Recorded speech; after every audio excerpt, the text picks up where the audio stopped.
Mile-per-hour winds come through with those tornadoes. Again, 4 that touched down, and these are the precise locations. And the National Weather Service still out there, still surveying the damage, and they'll have the official EF ratings for us later today. But we also had to deal with huge hail from this system too. This is a time lapse of the radar, the satellite composite yesterday, and you can see just how fast those storms zipped off to the north and to the east. These tornadoes were on the ground for about 5 to 15 minutes. That's a long time, and we just saw all of the damage. Certainly heartbreaking. Tonight, this area of low pressure shifts off to the east. It's going to be impacting folks across the central plains where the tornado watch remains in effect. We still have a few scattered showers across parts of southeastern Colorado tonight. Nothing severe, and then here in Denver, maybe a quick shower, but I would say the worst of the weather is now moving out of the state. Things calming down as we head toward the rest of the work week. I will break down that super 7-day forecast coming up in just a few. See you in a little bit. Thank you. And of course, winds between 20 to 30 plus miles per hour, and temperatures on the cooler side. We were in the lower 60s this afternoon here in Denver. A little bit warmer off to the eastern plains, 77 in Lamar, and then 40s and a few spots in the lower 50s up in the mountains. A bigger warm up is on the way as a ridge of high pressure starts to roll back into Colorado. But tonight it's all about the rain out there and possibly a couple of rumbles of thunder. We've had some pretty strong storms near Cheyenne Wells with some larger hail. The lightning lingers down there towards Springfield. Otherwise, it's been relatively quiet with that cloud cover in place up and out I-25, and there's that snow still lingering again above about 11,000 feet.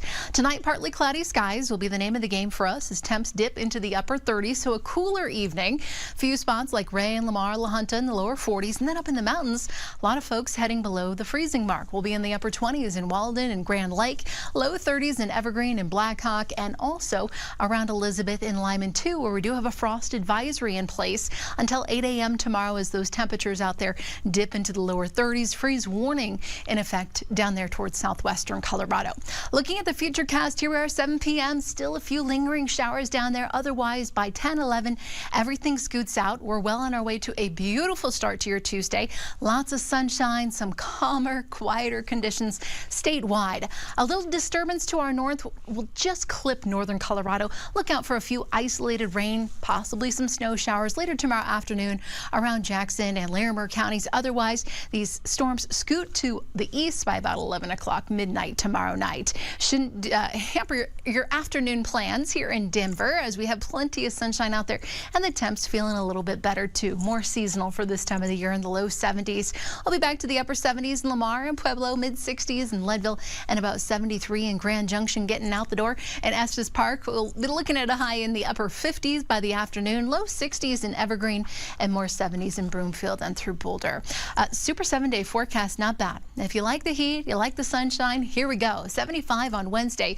We'll bounce back to the lower 80s. It's warm in central U.S. until 9 p.m. tonight. Parts of Texas all the way up into Nebraska under that as they're bracing for more tornadoes. Here in Colorado, we still have a few lingering showers down there across the far southeastern corner of the state. No severe weather, though, as we speak. And you'll notice a little bit of lightning. Otherwise, just some really nice rainfall.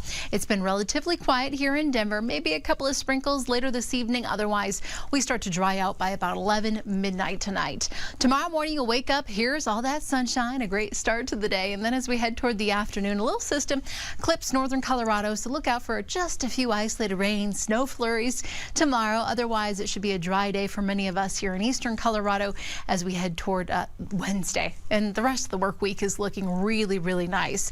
Loads of sunshine coming our way. And then looking at the super 7-day forecast, like I was saying, the work week looks great. Temps soaring back to the lower 80s. So it will be a bit warm, a little breezy to wind down things.